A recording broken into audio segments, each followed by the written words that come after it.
Siona God, hello all. Oshta, afternoon, good afternoon, and Wado, thank you for watching. So this is day 7, part B of reading Black Rednecks and White Liberals by Thomas Sowell. I'm trying to get through it because my hamstring is really hurting me. If you heard that on the other video, great. This is my essential oil rag that I'm using to help me with that, and it's starting to kick in, so it's helping. And then you may see a couple of dots of lunch right there, but we just keep it real around here, don't we? But whatever the historical origins of particular occupations or industries, middleman minorities have often been representing in them out of all proportion to their numbers in the general population, whether while they were still middleman minorities or in later generations when they moved into other professions, businesses, and industries. On the eve of the First World War, for example, Jews were 60% of all the merchants in Hungary, Hungary, Hungary, despite being only 6% of the population. By 1920, they were also half of all lawyers and 3/5 of all doctors. On the eve of Hitler's coming to power in Germany, Jews owned 60% of wholesale and retail clothing businesses in the country. Good God. In the late 19th century, Jews owned 80% of all retail clothing stores in New York City and 90% of the wholesale clothing trade.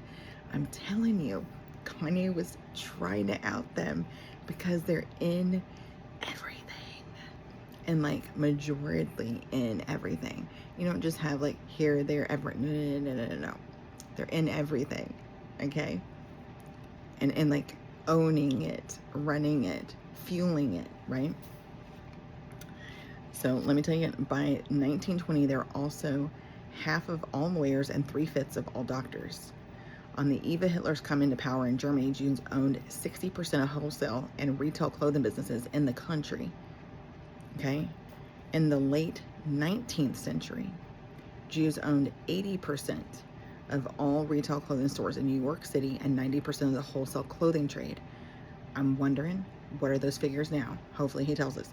The economic dominance of the overseas Chinese in various Southeast Asian countries has been even greater. Although less than 5% of the Indonesian population, the Chinese have controlled an estimated 70% of the country's private domestic capital and have run 3/4 of its 200 largest businesses. Kind of makes me wonder if the Chinese and the Jews, if they own like everything, right? Secretly and not so secretly. You know what I'm saying? Okay. So the engineering population, the Chinese have controlled an estimated 70% of the country's private domestic capital and have run 3/4 of its 200 largest businesses. In Thailand, ethnic Chinese are about 10% of the population and have controlled all 4 of the country's largest private banks. Of the 5 billionaires in Indonesia and Thailand in the late 20th century, all were ethnically Chinese, although the overseas Chinese have long been known as the quote unquote the Jews of the Southeast Asia, end quote. Perhaps Jews might more aptly be called the overseas Chinese of Europe. Yeah. Where middleman minorities have gone into manufacturing, clothing has been a favorite specialty. Like peddling, the manufacture of garments requires little initial capital, and the main requirement for making a living at it is simply to work long hours. Much of this work can be done at home, so it's not necessary to invest in a shop or a factory, and sewing machines are relatively inexpensive, especially when bought on the secondhand market. When poverty-stricken Jewish immigrants were living packed into the tenements on the Lower East Side of Manhattan, the whirring of sewing machines could be heard behind doors of their little apartments. As the whole family, including children, were making garments in their home, quote-unquote sweatshops, as of 1908, 38% of the garment workers in New York City were teenage Jews. Jews have been prominent, if not predominant, in clothing and textiles in medieval Spain, the Ottoman Empire, Argentina, and the United States. It has been much the same story with Armenians in the Russian province of Astrakhan, Astrakhan. In the 18th century, 209 of the 250 cotton cloth factories were owned by Armenians, who also owned 32 out of 38 silk weaving enterprises. Armenians were also prominent as dealers in silk in the Ottoman Empire. A modern clothier has said, end quotes, everyone you meet in Southeast Asia is Everyone you meet in Southeast Asia in apparel is Chinese, end quote. Clothing and textiles were also occupations which attracted Lebanese immigrants in 19th century. Sao Paulo, Brazil, Saopaulo, Brazil, as it says, as Syrian and Lebanese peddlers accumulated capital, often by severely depressing their living standards, they opened textile and haberdashery stores along the major routes of communication and in the neighborhood shopping areas. By the time of the First World War, in quotes, Syrian and Lebanese immigrants and their descendants dominated small-scale textile sales in both Sao Paulo and Rio de Janeiro, end quote. And, in quotes, most members of the Syrian Lebanese community were no longer peddlers, end quote. In Colombia as well, Lebanese immigrants were best known, in quotes, for their retail trade in cloth, end quote. Like the Jews, the individual Lebanese peddler or shopkeeper was part of a larger network of other members of their own ethnic group. The Lebanese formed, in quotes, a worldwide network of textile traders, end quote, centered in Manchester, England. As already noted, Lebanese-owned clothing manufacturing firms in the United States include companies that make HAGGAR, Haggar, and FARAH, Farah, trousers. The manufacture of clothing is one of those industries that seems especially suited to those who begin with very little money, even if it is one in which a successful individual can later expand to become a larger entrepreneur, in contrast to an industry like steelmaking, where the initial capital has to be substantial just to begin. Clothing and textiles are just two of many occupations, professions, and industries that middleman minorities have gone into after they have achieved success in traditional retail and money-lending enterprises. Often it is the later generations who go on to build up upon the rise of their parents and grandparents from peddlers or small shopkeepers, while the earlier generations moved upward from peddlers to sedentary retail or wholesale merchants, as Lebanese did in Sierra Leone, Brazil, Argentina, Colombia, Australia, the United States, and the Caribbean. Later generations have tended to move not only into manufacturing, transport, publishing, and other industries, but also into professions requiring advanced education, which those who went before them seldom had. What was said of the Lebanese in Australia could be said of the middleman minorities, in other countries around the world. In quotes, second and third generation Lebanese have been occupationally mobile and economically prosperous in comparison with their peddling and shop-owning predecessors, end quote. Social patterns. Among the social patterns found among middleman minorities around the world have been close family ties and strong ties within the group, though these ties have seldom extended to the entire group. Despite popular beliefs that Jews or other middleman minorities, quote-unquote, all stick together, another common pattern among middleman minorities has been an emphasis on education, even when living in the midst of others who were uneducated. Family ties. We have already noticed some of the social patterns of middleman minorities. The children working in the family business, for example, these businesses tended to remain family businesses even when the peddler became a store owner and the store owner expanded into ownership of a chain of stores or the proprietor of a factory. This has been true of Jewish businesses, overseas Chinese businesses, Lebanese businesses, and businesses run by Gujaratis, Gujaratis, and Shettirs, Chettars from India. Even when the enterprises became businesses of international scope, family ties spread across national boundaries. Among the reasons for the success of Jews and Lebanese in particular in the import-export business have been their family ties on both ends of many shipments and many international financial transactions. It was much the same story with the Armenians in earlier centuries. Similarly today, with the overseas Chinese in Southeast Asia, whose family financial links often reach from country to country in that region, with capital being shifted from place to place according to both economic and political developments in particular countries.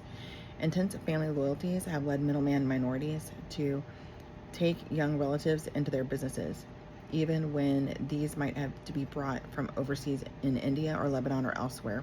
Among the Lebanese living in other countries, for example, example, in quotes, a successful immigrant would send back for others from his family and village, end quote, leading to, end quotes, clusters of immigrants from the same district in some town or region of the country of settlement, end quote. In Argentina or Sierra Leone, for example, established Lebanese would lend money to new arrivals or create business partnerships with them. This has been just one aspect of strongly felt mutual obligations within families. Some middleman minorities have been noted for their remittances to family members in the countries from which they came or in other countries in which they have settled. Growing up,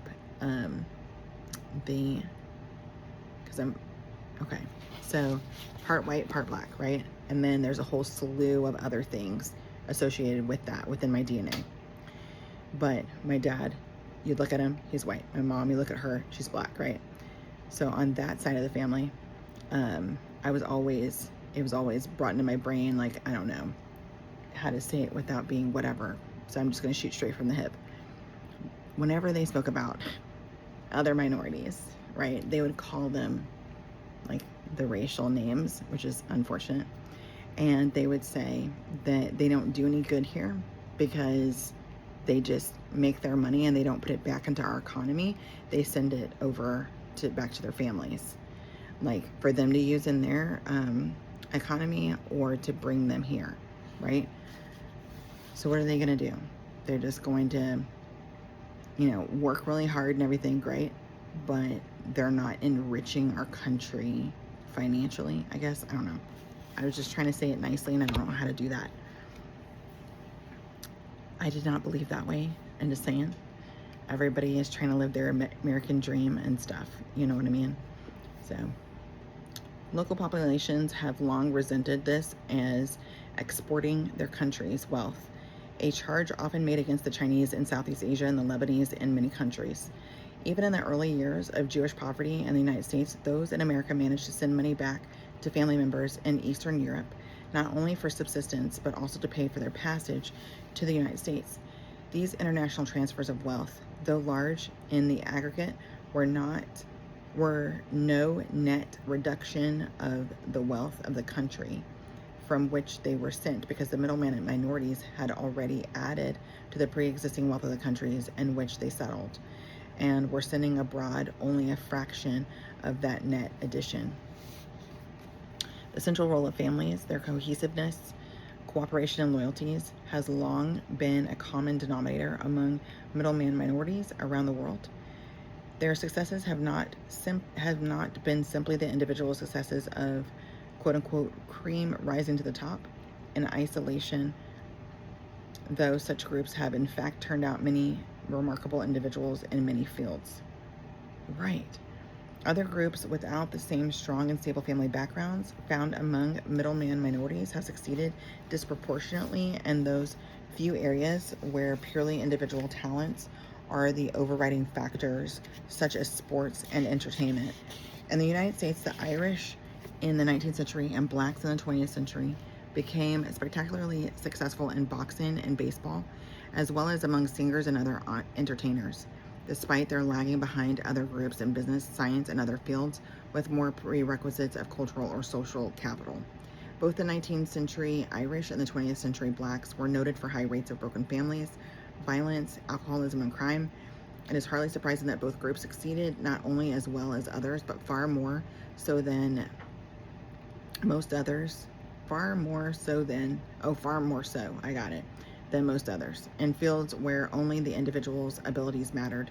Such fields attracted a disproportionate share of their most able and ambitious young people, who often lack the social prerequisites for widespread success in other fields, while intergroup comparisons have been discouraged by the taboo against, quote-unquote, blaming the victim. Blame is, in fact, irrelevant. Certainly, no individual or group has any control over the past from which their social and cultural legacy has come. Exactly. What intergroup comparison can tell us is which things have turned out to produce what results under what circumstances. If nothing else, that can warn us against blind alleys and counterproductive efforts, and against demagogues who would lead the young, especially into those blind alleys and into self-destructive attitudes and behavior. Exactly. Patterns within groups. But I feel like they're capitalizing on that. They're not actually helping. You know what I mean? Patterns with groups. Commercial as well as family ties have been strong within various middleman minorities. German Jewish businesses were among the main employers of Eastern European Jewish immigrants who arrived in the United States during the late 19th century. Even earlier, Jewish peddlers were able to get goods to sell on credit for more substantial Jewish businesses, not only in the United States but also in Latin America. Young men from commercial families in India and Lebanon were sent out to the East and West Africa, respectively, to establish small businesses, often back in the interior hinterlands where European businesses seldom ventured. The international textile networks established by the Lebanese in Manchester supplied goods sold by Lebanese merchants and peddlers overseas. Cotton bought by Indian middlemen from East African farmers was shipped back to Bombay to be woven into cloth to be sold into international markets. One of the many practical benefits of close ties within a middleman minority has been an ability to conduct business with one another at lower costs because of less need to resort to precautions before making transactions or to the formal legal system afterward, both of which can be costly and time-consuming. Thus, Lebanese diamond dealers in Sierra Leone have handed over diamonds to one another without even getting receipts, as Hasidic Jews have done in New York's Diamond District. Such mutual trust has also been common in commercial transactions in general among the overseas Chinese and Southeast Asia. It was likewise the basis of international trade among the Armenians in earlier centuries. These widely spread but highly interrelated individual enterprises operated under the ethos of trust. Trust and the shared moral and ethical norms underlying it helped the Armenian trading horses to avoid the relatively rigid and costly operation of the hierarchic system of organization practiced by the English. Seen in this light, trust served as a human capital, but one that could not be acquired through a rational investment decision. It accrued to the Armenian merchant community as a result of their collective socio-political experiences over many generations. Based on family kinship and trusted fellow countrymen, the Armenian trading house did indeed rely on trust as its principal means of organization and control. These middlemen minorities have thus been able to take advantage of business opportunities that others would either be reluctant to risk or could do so only with precautions that cost time and money. But such a mode of operation becomes practical only on the basis of strong social ties and enduring economic relationships that make cheating so costly to attempt. Despite the frugal living common to middleman minorities around the world, they have also been notable for their donations to their own charitable institutions, such as hospitals and schools, and often to charitable institutions serving the larger society around them. At a minimum, they have avoided the social stigma of having the poorer individuals and families in their respective groups become public charges on the larger society. The close ties within middleman minorities have led some to imagine a wider web of loyalties than has actually existed. Such phrases as quote-unquote Jews all stick together confuse intense loyalties within particular subsets of Jews or other middleman minorities with a solidarity encompassing the whole population of the group. However, when Eastern European Jews began arriving in the United States in the late 19th century and early 20th centuries, the predominantly German Jewish community viewed their arrival with alarm. The Jewish press, which was largely controlled by German Jews at the time, characterized the new immigrants as, in quotes, slovenly in dress, loud in manners, and vulgar in discourse, end quote. People speaking, in quotes, a piggish jargon that is Yiddish. The highly acculturated German Jews feared that the huge influx of Eastern European Jews with foreign ways would cause the larger society to raise barriers against all Jews, a fear that turned out to be well-founded.